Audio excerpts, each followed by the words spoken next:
I just want to introduce Brother Jimoh, who is a first class in Department of Political Science. In those days, he completed his master's. He went abroad. Even abroad, he didn't rest. He subsequently qualified for the Chartered Institute of Housing. In fact, the first Nigerian, the first black man to be a fellow of the Chartered Institute of Housing of UK. He was headhunted by General Rees then. General Rees went for a program in UK, and he met this young man presenting a paper, and he was so impressed. And after the lecture, he went to him, "No, your name sounds like a Nigerian. Are you from Nigeria?" He said, "Yes." General Rees said, "We need you at home. We need people like you at home. Come and contribute your quota." The rest is history. He's back here. His family is here. And we wish him well, and he's contributing his quota. So all of us that are here, we should also contribute our quota after listening to the lecture and see what we can do to assist and help the affairs in Nigeria and in our various homes. You know, when you train your kids, you are training the nation. And it's like that. Our wives are here. When you train your wife, you are training the mother of the nation. And even for all of us, when we develop ourselves individually, we are developing the nation. I want to hand the microphone to Usrah Jimoh.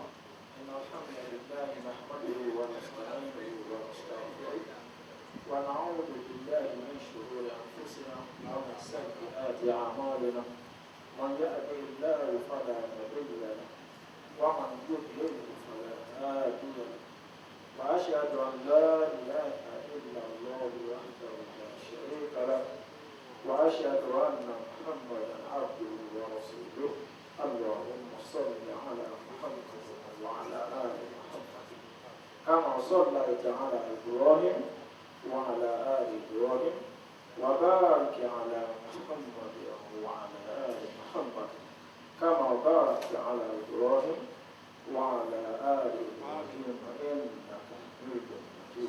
أما بعد, brothers and sisters, Assalamu alaikum wa rahmatullah. Wa alaikum assalam wa rahmatullahi wa barakatuh. There is in the Quran, in Surah Al-Baqarah, from around the very beginning, and ayat that we may say that Allah actually sent this ayat down because of Nigerians and Nigerian leaders. When Allah says, "A'udhu billahi minash shaitanir rajim, bismillahir rahmanir rahim, wa idha qila lahum la tufsidu fil ardi qalu innama nahnu muslihun ala innahum meaning that when it will be said to them that do not cause facade, do not cause mischief, do not cause corruption on earth, they will say, we are the reformers. We have only come and make good what others before us have destroyed. But then Allah replies them, Allah says, "Ala innahum mufsiduna wala hum la yash'urun." That no, you are in fact the mischief makers, you are in fact the ones who cause corruption, only that you do not know that you are. I'm sure you will agree with me that this ayat would have been revealed about our leaders in Nigeria. But before we go into the issues of leadership or trust, I think there are some ironies about us as a people and as a nation, without mentioning of which we do not even begin to talk about issues of leadership and trust. And I intend to share about 4 of such ironies with us.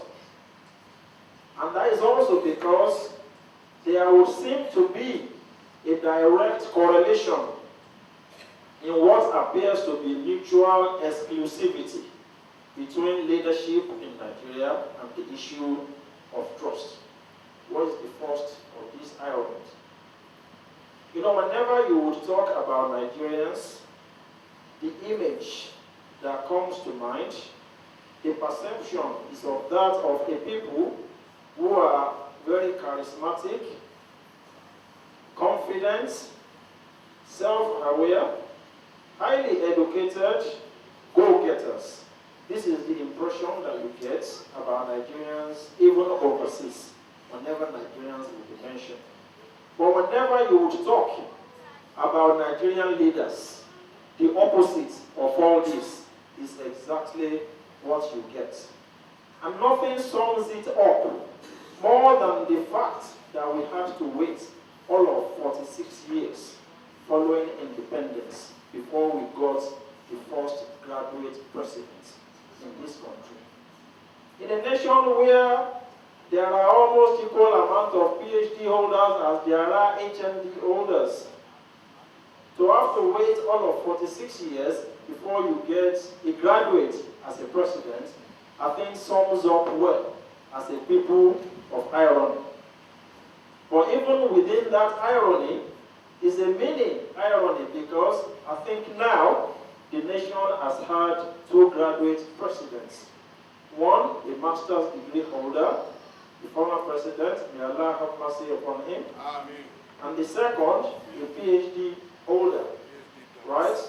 But then you struggle to be able to reconcile that PhD with all these attributes that we have mentioned. Do you see charisma when you see this person?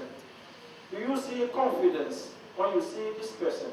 To the point that had the man not obtained his PhD here in Nigeria, people would in fact have doubted whether or not this person is a PhD holder. Because Governor Raouf Aregbesola is not even a degree holder. But whenever he would talk, you know that somebody is talking. This is the number one irony about us in Nigeria. Aregbesola is only an HND holder. Number two,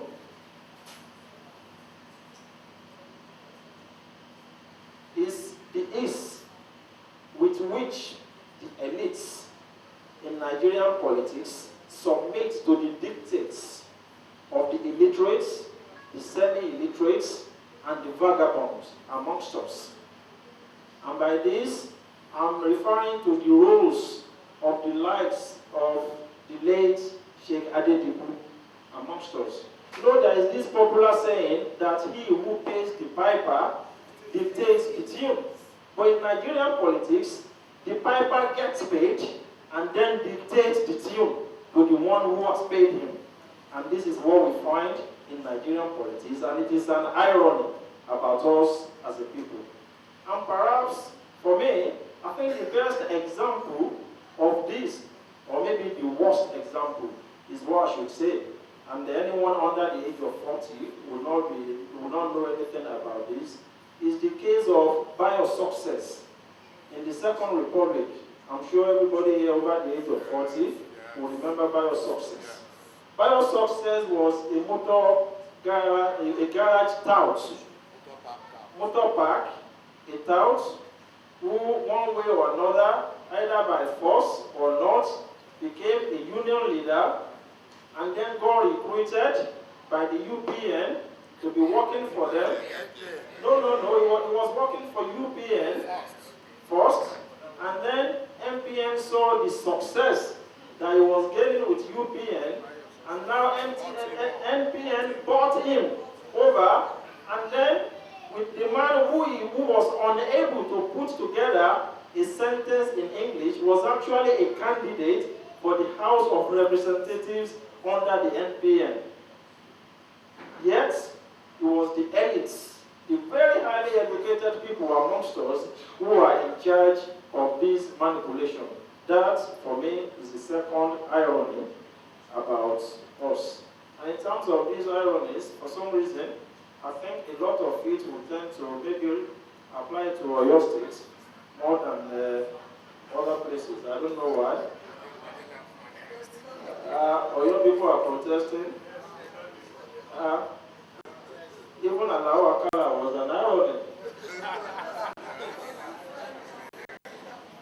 suffering irony is the role of religion in our individual and collective lives. I would doubt if there is any nation on earth where people are more religious than you find in Nigeria. I doubt it. Whenever you will travel with Nigerians, you will know, say on the plane or even on the luxurious buses or any buses going far, Nigerians are always the people who pray. The Muslim will be praying before the journey starts, the Christian will be praying. You know that the white people who are also, those who are very religious amongst them, you rarely see them do anything like this at all. Nigerians are very religious, and we have even taken religion, people even pray about football match. And when we hosted the Nations Cup in 1980, I had an uncle who was working at the National Stadium, and he told me that, how do you say this in English? That a live goat was buried in the beach of National Stadium as part of preparing for the Nations Cup. That is the extent to which we take beliefs in Nigeria. However, while you see so much Islam, and while you see so many Muslims, and you see so many Christians, you don't see much of Islam, and you don't see much of Christianity. What you see are Muslims and Christians. And it would appear that the more religious we are, the more corrupt we tend to be. Or put it mildly, being religious does not stop a Nigerian from being corrupt. And this is an irony within us. And the final irony, before we go to the main topic, is that I think virtually everyone who is aware, who knows what is going on in Nigeria, would agree that corruption is the #1 problem in Nigeria today. So it was yesterday, so it was before yesterday. But again and again, the very people and the very party, there's no doubt that, apologies to the PDPs amongst us, there's no doubt, I mean, PDP today was NPN before now, and wherever it was before our time, there is no doubt that PDP is the very epitome of corruption in Nigeria today, as MPN was in the Second Republic. But again and again, come elections, these same people will be returned to power, but then no sooner than they would have been back to power, would we start to complain that they are corrupt, they are corrupt, they are corrupt. Is it not an irony that yet, the next time the election comes, we will put them in power, and again we will complain that they are corrupt, that they are corrupt, that they are corrupt. So these are the ironies which define us as a people. The next thing that I want to go into are some of the prominent examples of betrayal in public positions in Nigeria. I think the natural place to start will be the current fuel subsidy issues or fraud. But because I gave a talk here, a whole talk, which was exclusively about the fuel subsidy issues, I think I will leave that for now. But the Lawan Farouk Committee meeting set up to look into subsidy transactions over a 2-year period, 2010 and 2011, came back, made 62 recommendations.